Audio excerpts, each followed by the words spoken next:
Good morning. Welcome to our online worship service of Kitsap Unitarian Universalist Fellowship. I invite you to follow along in the order of service. We will put the link into the chat. Whomever you are and wherever you have come from, for this hour we are here, one gathered congregation, and all are welcome. My name is Beth Wilson. I serve on the worship committee and several of our church's task forces. I'm so glad to be with you today. Our worship leader this morning is our minister, the Reverend Jessica Starr Rockers. She is having a little internet connectivity issue at her house, and so should we lose her, I'm still here and I'm connected, and we'll be continuing until she can rejoin us, which she's able to do very quickly. I'd like to welcome any visitors. Please introduce yourself in our chat box. We welcome more interaction with you all during our after-service Zoom coffee hour. The link for our coffee hour will go into the chat next. You will need to use the password FAITH with a capital F to be admitted to the coffee hour. If you are phoning in today, welcome. If you want to join the coffee hour by phone, the phone number to call is 1-253-215-8782. The meeting ID number is 438-451-134. And the password for phoning in is 8533-2070. The announcements are on our webpage at www.kuuf.org or our weekly email newsletter, The Candle. We would like to start today by acknowledging that the land on which we live is the Aboriginal territory of the Suquamish, the Sklallam, and the Skokomish people. They have lived in harmony with the lands and the waterways along Washington's Central Salish Sea for thousands of years. These tribes still live here and protect the land and waters of their ancestors for future generations, as promised by the Point Elliott Treaty of 1855. Now, please enjoy our call to worship, Lift Up the People by Mike Menifee.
The people who take a stand. I'm going back to the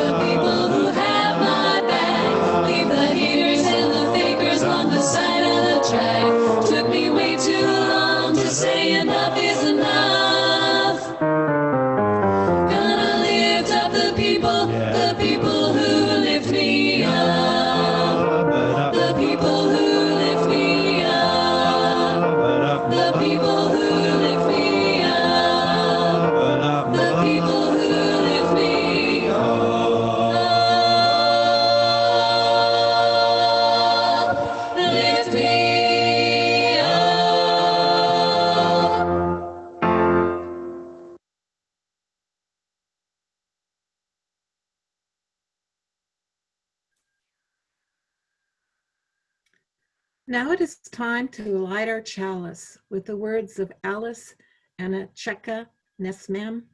The words are in your order of service and will also appear on your screen. In a time of uncertainty, when everything around us is changing constantly, each day, new developments, rising numbers, changing guidelines, when the world we live in suddenly seems upside down and topsy-turvy, we light our chalice to remind ourselves of our grounding in our faith. We remember that the flaming chalice came into being as a beacon of hope during the World War II, a secret symbol that offered help. In the midst of it all, we wrap ourselves in the warm light of a familiar flame, a reminder of the strength that emerges when we come together in community. Please join in singing our opening hymn, We'll Build a Land. The lyrics will appear on your screen.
Justice shall rule.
Please join me in the spoken affirmation. The words appear on your screen. We gather as a caring community, seeking life's deeper meanings. We value diversity and affirm the worth of all living things. We strive to speak truth in love, to act for justice, to grow in spirit, and to care for the earth. We celebrate with open hearts and minds the creative power that sustains and transforms us. Now it is time for our morning offering. If you would like to donate electronically, please click on the PayPal link in the chat box. You may then email admin@kuuf.org to let us know if your donation is for either the KUUF General Fund or the Minister's Discretionary Fund to help our members in need, or our monthly charitable giving recipient for the month of August, the Bremerton Backpack Brigade. You may also send a check to the address on the screen. Please write in the memo line to which of those funds your offering should go. If this is your first time at KUUF with us, you are our guest, so there's no need to contribute. Let there be an offering to strengthen and sustain our community, which is sacred to so many of us.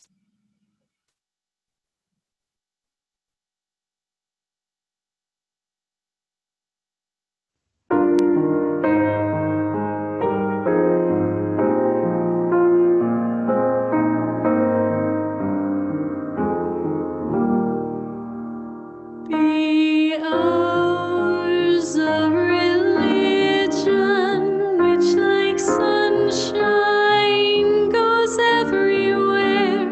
Its temple, all space, its shrine, the good heart, its creed, all truth, its ritual works of love.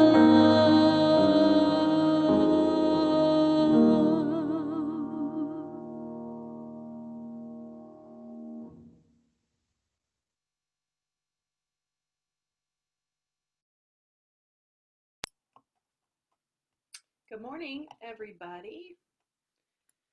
Now is the time for our children's story. So all of you children out there, the young and the young at heart, I invite you to sit a little bit closer to the screen.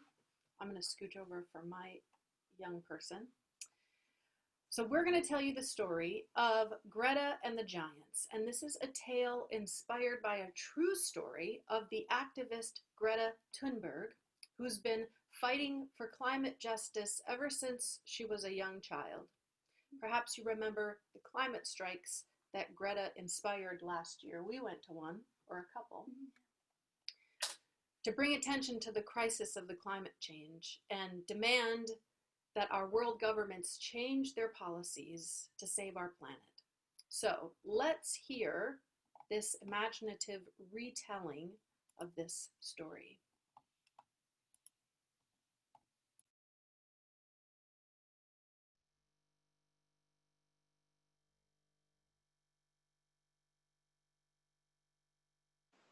Greta and the Giants, inspired by Greta Thunberg's stand to save the world, by Zoe Tucker and Zoe Persico. There once was a girl who lived at the heart of a beautiful forest. Her name was Greta. One morning, things weren't quite as they should be. Greta stepped out into her yard, and there, huddled together in the shadows of the trees, were all the animals of the forest. A soft, silvery brown wolf stepped forward with his tail low to the ground. "Please help us," he whispered. "The forest is broken, and we don't know where to go. The giants are ruining our home." The giants had always been there for as long as Greta could remember. But now they were worse than ever. They were huge, lumbering oafs, and they were always busy. They chopped down trees to build homes, then they chopped down more trees and built bigger homes. The houses grew into towns and the towns grew into cities. They built factories and shops and cars and planes. They worked all day and all night until eventually there was hardly any forest left. But the greedy giants had forgotten how wonderful the forest was. They didn't see all the little birds and bugs and butterflies and bears that trembled in the shadows, and no one told them to stop because everyone was scared of them. Everyone except Greta. "Will you help us?" asked the wolf. Greta looked around her. The animals looked tired and sad. She had to help them. But how? Then Greta had an idea. The next morning, Greta went to the middle of the forest and waited for the giants to come. She stood alone, holding a big sign. The sign said, "Stop." She waited and waited.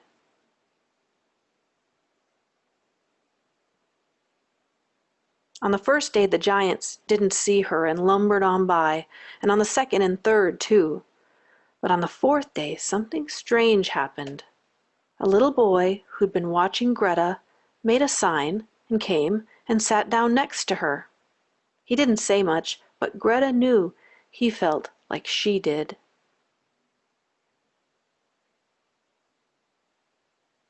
Soon more people and animals saw what they were doing and joined in too.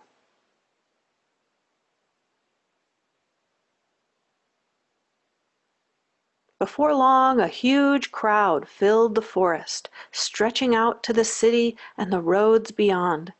They stood together and waited. The crowd was so huge.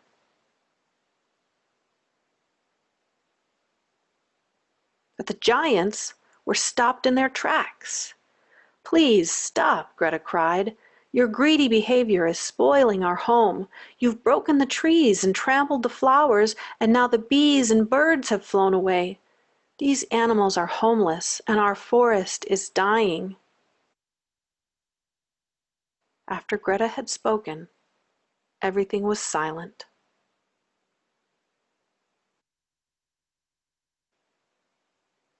But then everyone in the crowd began to shout, "The smoke from your fires is choking the air, and please stop cutting down the trees. You can help plant some new ones and mend my home.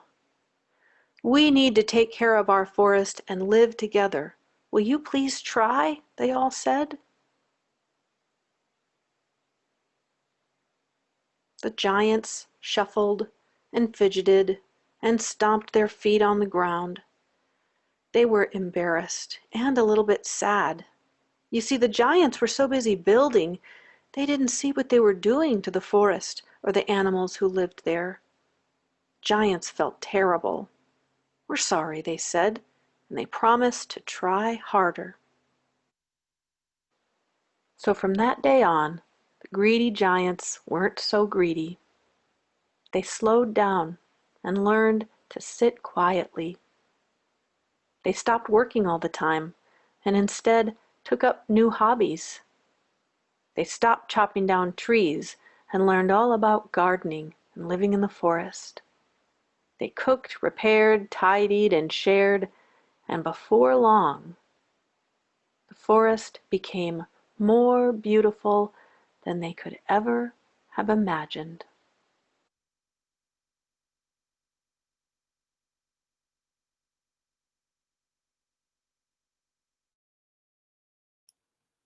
Well, the story that we just heard has a happy ending, but in the real world, Greta is still fighting giants. They might not be as easy to see as they are in the book, but they're still there. And some of the giants don't want to change their ways, and that's why Greta still needs our help. No matter what is going on in the world or how old we are, Greta famously says, "No one is too small to make a difference."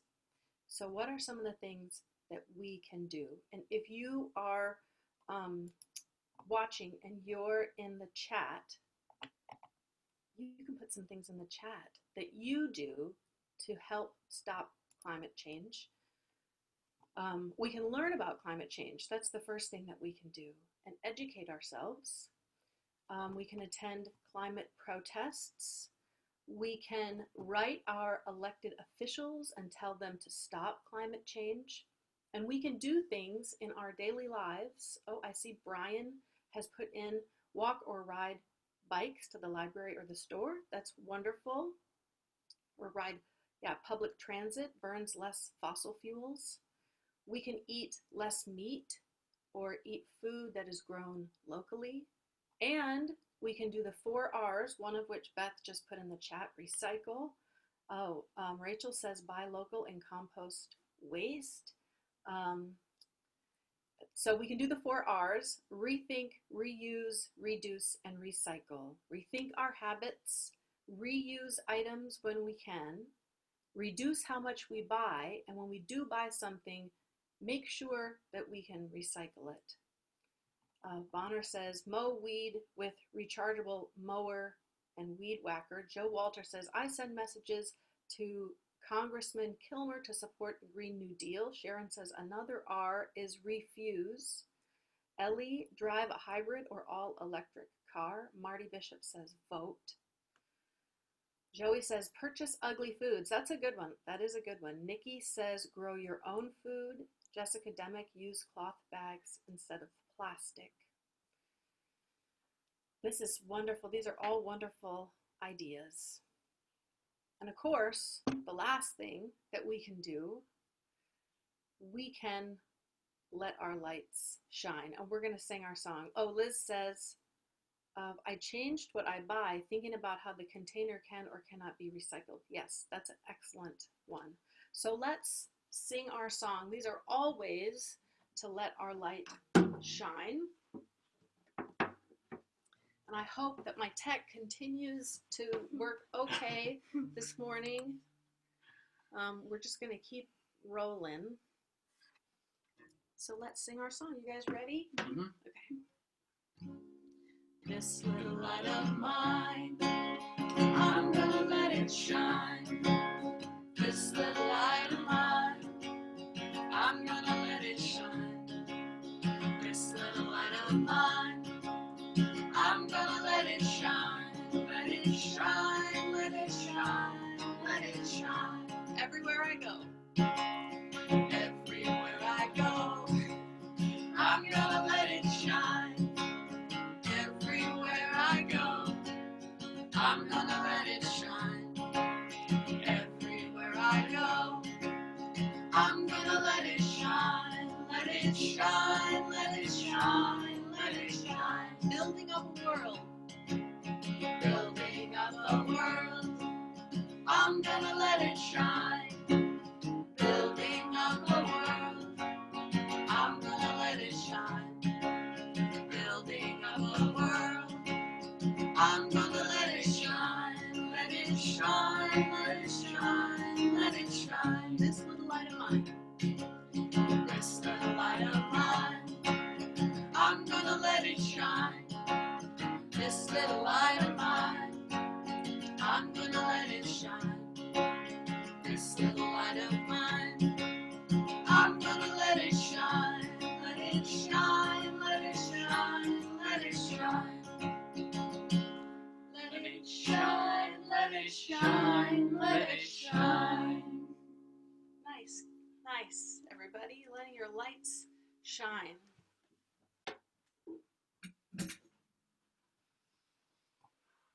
Well, now is the time for our joys and sorrows, and we're doing it a little bit differently today. We're trying something new, and it's a little bit risky on a day when my tech is acting funny, but we're gonna keep rolling forward. And I'm going to, I went into the sanctuary, I'll tell you, I went into the sanctuary recently and I took a video of our Joys and Sorrows candles. And so this is about a 5-minute video that I'm going to let play while we have our joys and sorrows. And I think this is working.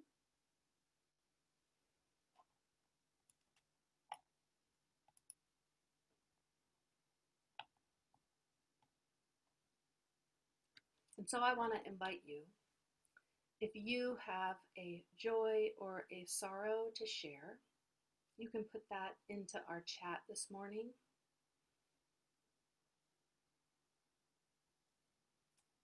Happy birthday to Nancy Sennett, who turns 91 on Tuesday. Happy birthday, Nancy. Jessica says, Maya and Amelia, joy that we turned 9 and 6 last week. Happy birthday, Maya and Amelia. Sorrow that we had to give away our puppy, Griffin. I'm so sorry that you had to give your puppy, Griffin, away. We're holding you, all the Demick family, in our hearts for that. Joey, my joy is that somebody anonymously donated the $500 I needed for Beast's electrocardiogram. That is wonderful. That is a huge joy. Echocardiogram. Yes, huge joy. Thank you to that anonymous donor, and we're so happy for Joey and Beast. Kirsten and Edward, we are sharing a sorrow that some dear friends are struggling with health issues of their soon-to-be born child. We're holding your friends in our hearts, Kirsten and Edward.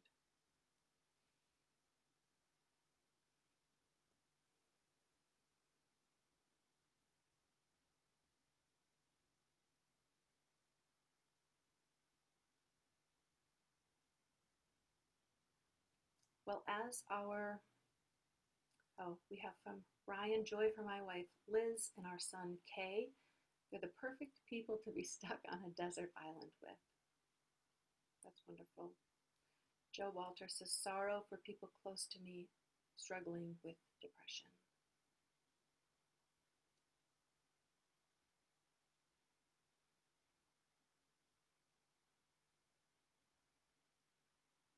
And we're going to let our candles go as our joys and sorrows come into the chat. We're just going to let our candles burn for the full video. Bonner says, joy to know about KUUF friend or member Jennifer Chamberlain, who just received 3 scholarships to study at Evergreen State College. Congratulations, Jennifer. That's a huge accomplishment.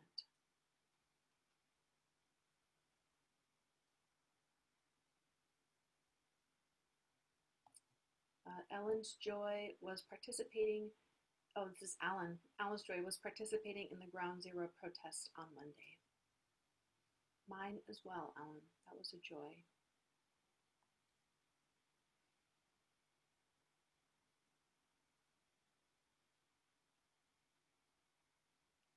Mac and Lisa have a joy for all the members of KUUF, Ground Zero, and our wider community who witnessed against nuclear weapons this past week.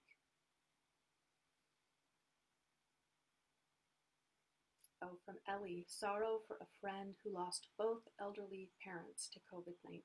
Ellie, our hearts are with you and your friend and her family, their family.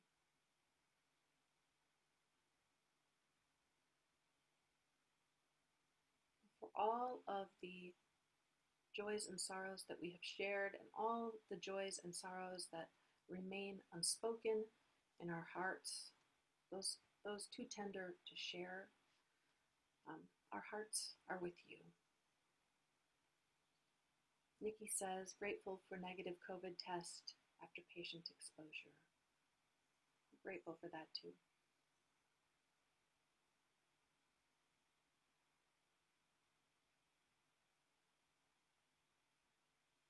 Well, may the spirit of life and love be with us all.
I think we all need a pep talk.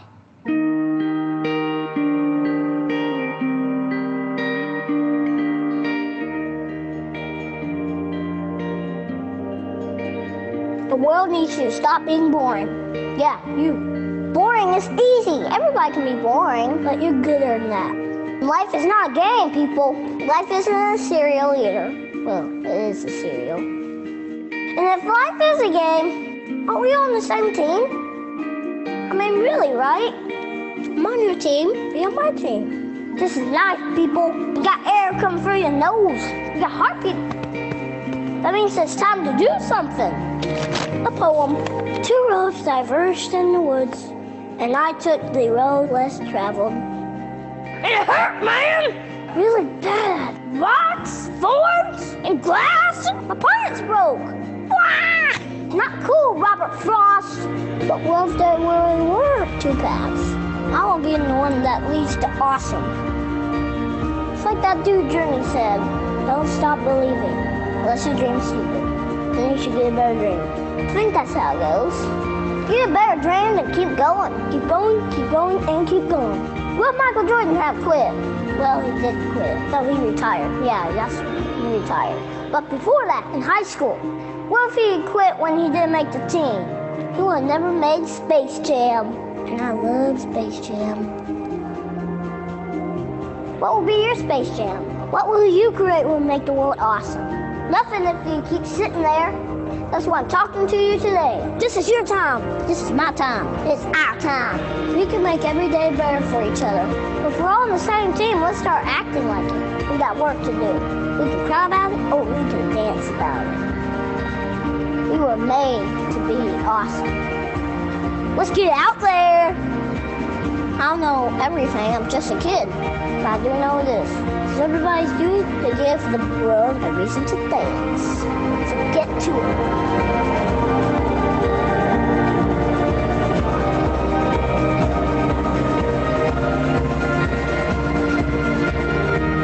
You've just been pep talked. Create something that will make the world awesome.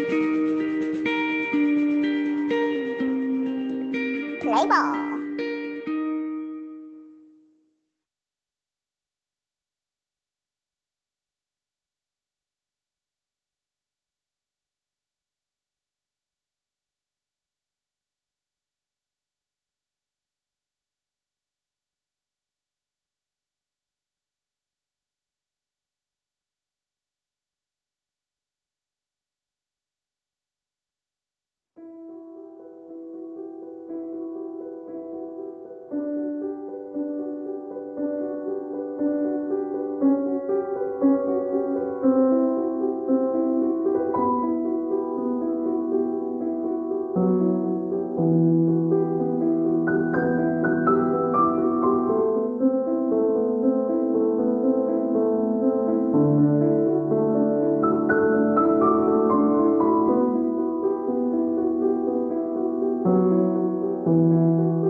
Well, this week, as the general election began to ramp up even further, with Kamala Harris joining the Democratic ticket, I have begun to receive a lot of campaign emails. Maybe you have too.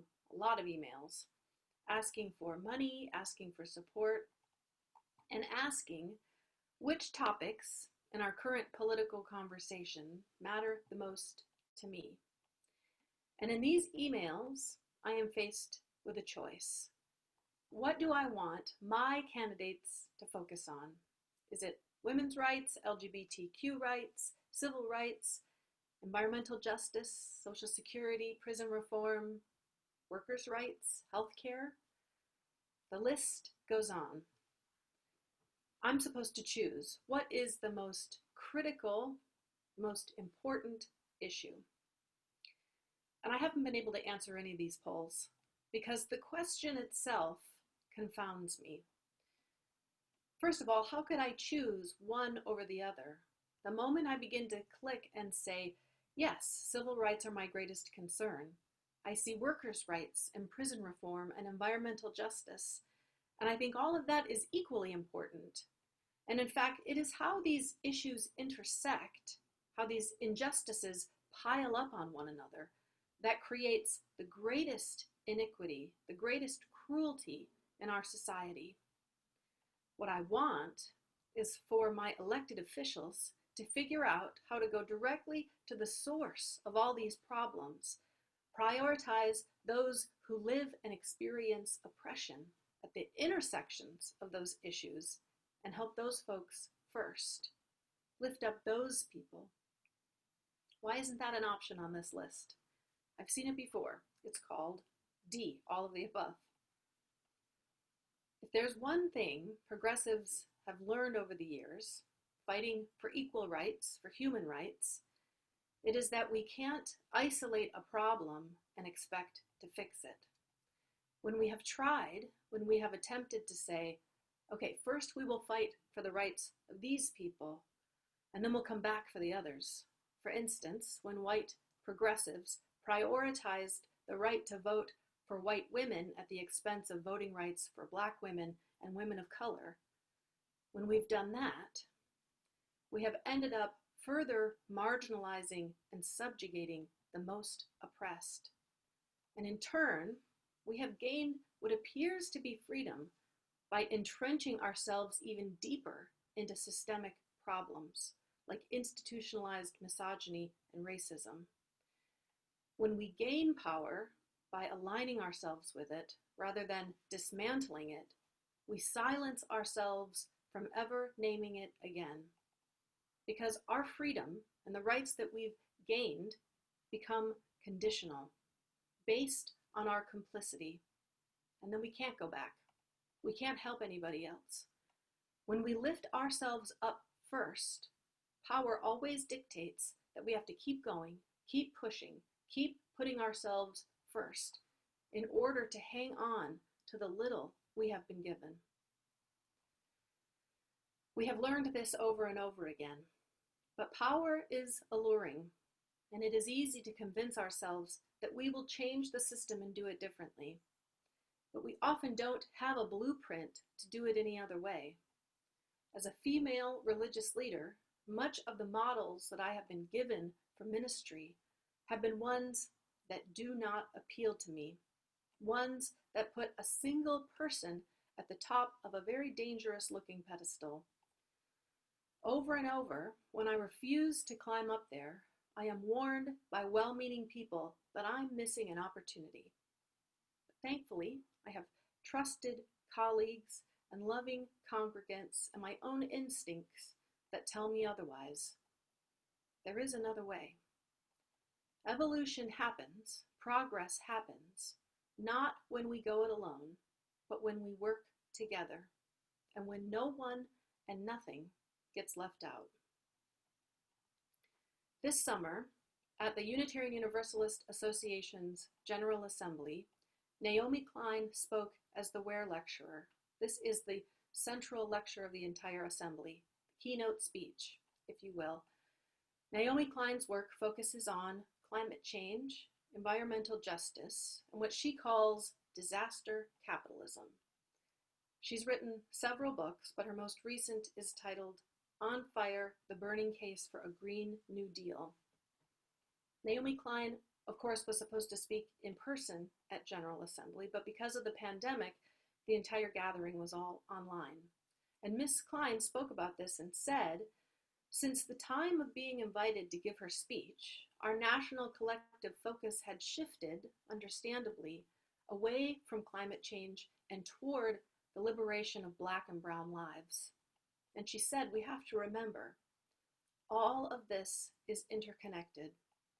She referenced our seventh principle, the interdependent web of life, and she said, and I quote, there are forces intent on shredding the web of life. There are forces intent on shredding the web of life. It sounds ominous, but it's just another facet of that dangerous looking pedestal. She's talking about disaster capitalism. The billionaires who make money off moments like this, moments of disaster, who use it to gain power and hoard resources. She said, when we fight for Black lives, we are fighting for climate justice. We are fighting to protect and defend that interdependent web. It is all connected. The Green New Deal that she writes about in her book has been around since the early 2000s, maybe before. In 2019, it became an official resolution sponsored by Alexandria Ocasio-Cortez in the House and Ed Markey in the Senate. And then during the presidential primary last year, our own Governor Jay Inslee, as well as others, including Kamala Harris, actually began to translate it into policy. At its heart, it is an all-encompassing vision to create a culture of caretaking that values all life. It targets not just environmental justice, but all those issues that intersect: the economy, racial equity, indigenous rights, healthcare. Over these last 20 years, as the Green New Deal has made its way more and more fully into the public discourse, we have seen it evolve and become more and more intersectional. And as this has happened, the criticisms of it have been largely consistent. And I'm going to quote Naomi Klein again because she named all the questions, and they are, why is Medicare for all in there? What does healthcare have to do with climate change? Why is there a jobs guarantee? Why is there a homeless guarantee? Do we really need to fix everything all at once? Can't we solve climate change first and then tackle poverty and racism and gender exclusion? And of course, again and again, how are we going to pay for it?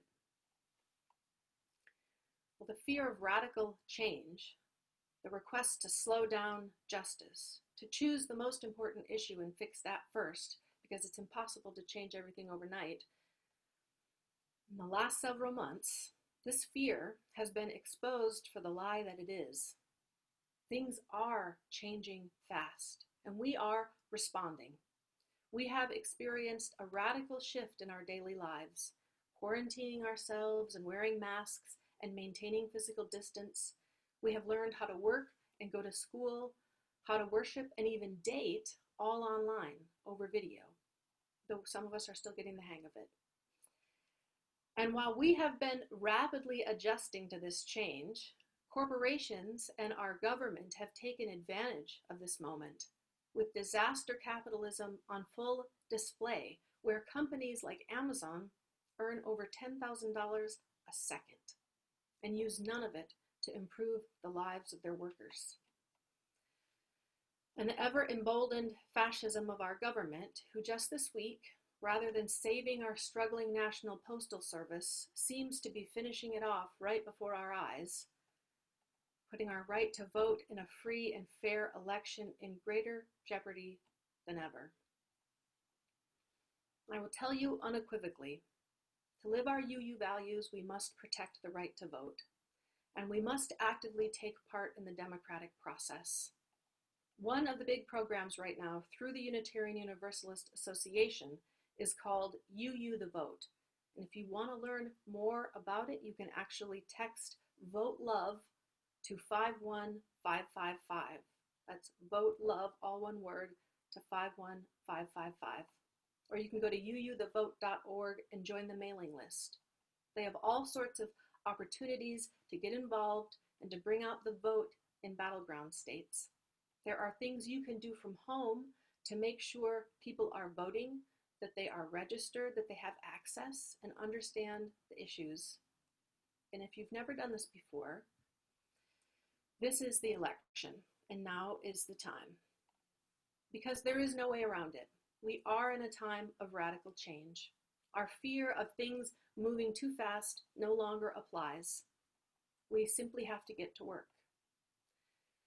As Unitarian Universalists, we arrive at this moment with a clear vision of our own, based on our 7 principles, the foundation being to value the inherent worth and dignity of all life.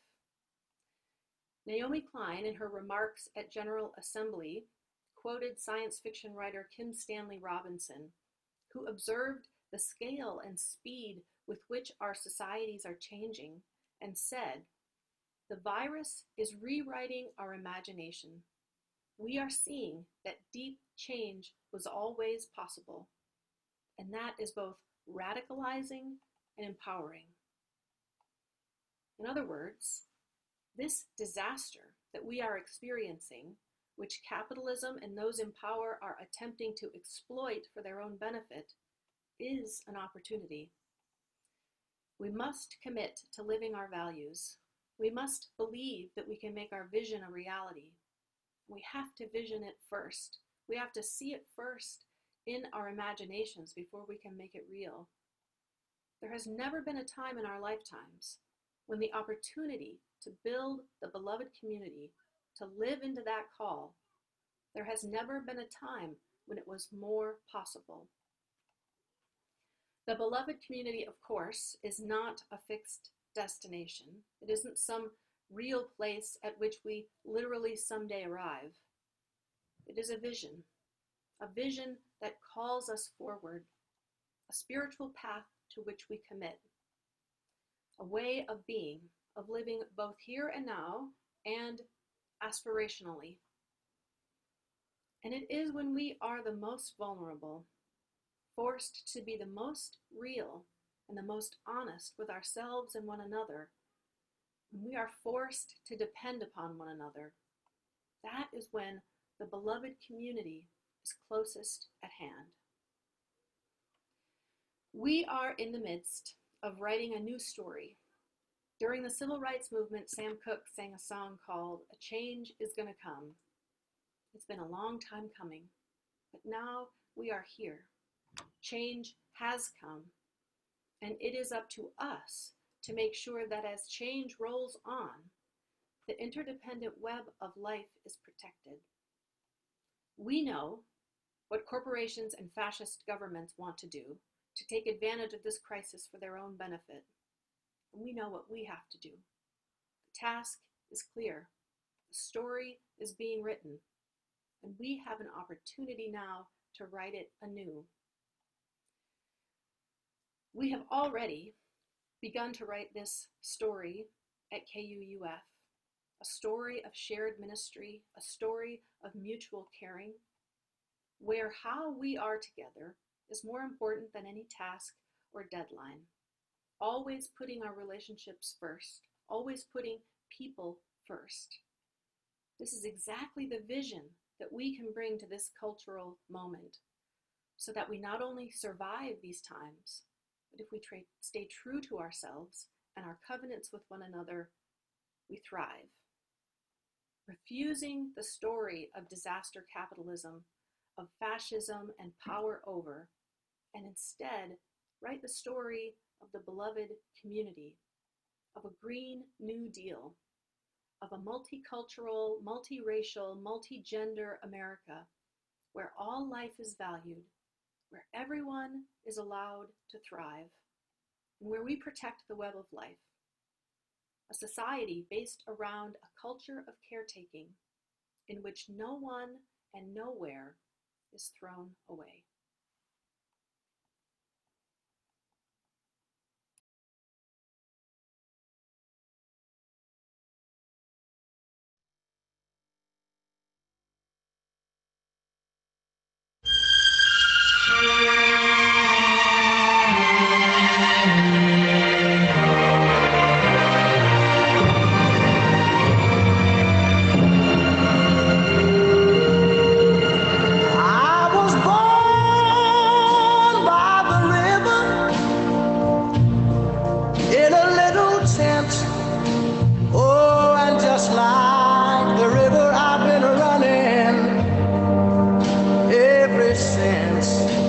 been a long time coming, but I know a change gonna come. Oh, yes, it will. It's been too hard living, but I'm afraid to die. 'Cause I don't know what's up there beyond the sky. It's been a long time coming, but I know a change gonna come. Oh, yes, it will. I go to the movie and I go downtown. Somebody keep telling me don't hang around. It's been a long time coming, but I know a change gonna come. Oh, yes, it will. Then I go to my brother and I say, brother, help me please.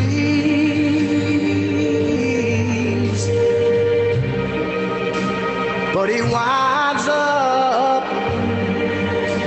knocking me back down on my knees. Lord, there've been times that I thought I couldn't last for long, but now I think I'm able to carry on. It's been a long time coming, but I know change gonna come. Oh, yes, it will.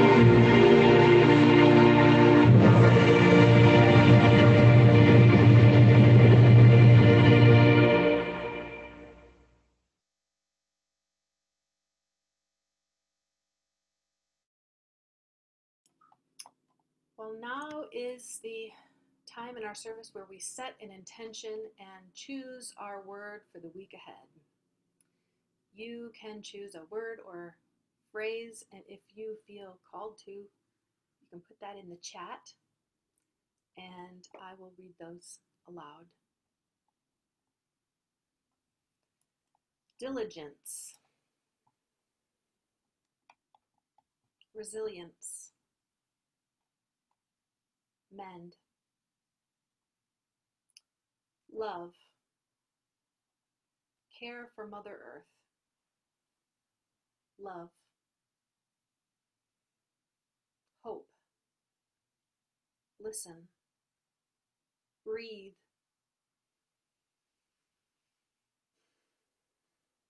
compassion.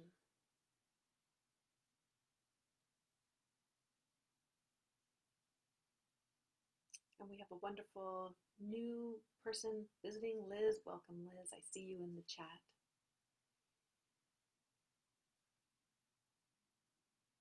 Inner peace. Thank you, Nathaniel. Connection.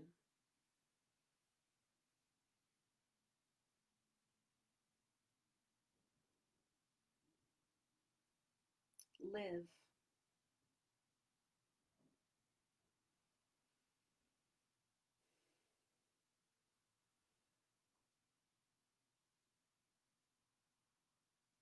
Deep caring for all.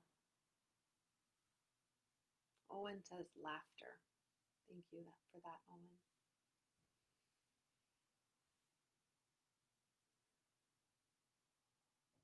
Jacob says kindness. Thank you, Jacob. Justice.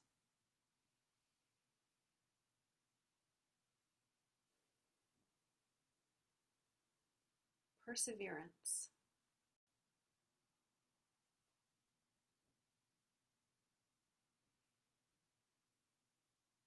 Thank you, everybody, for sharing your intentions. We're going to move now into our closing hymn, Wake Now My Senses.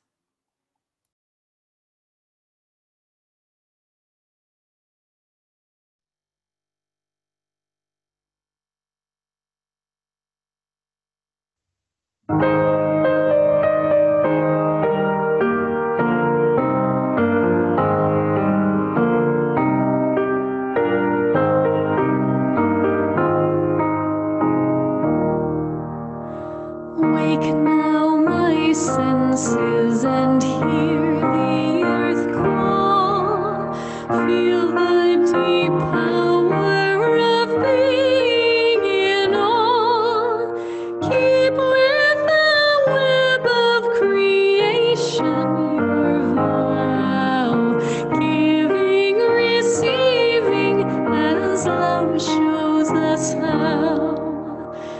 Wake now my reason, reach out to the new. Join with each pilgrim who quests for the true. Honor the beauty and wisdom of time. Suffer thy limit and praise the sublime. Wake now compassion, give heed to the cry. Voices of suffering fill the wide sky. Take as your neighbor both stranger and friend, praying and striving their hardship to end. Wake now my conscience, with justice thy guide. Join with all people whose rights are denied. Take not for granted a privileged place. God's love embraces the whole human race. Wake now my vision of ministry clear. Brighten my pathway with radiance here. Mingle my calling with all who will share. Work toward a planet transformed by our care.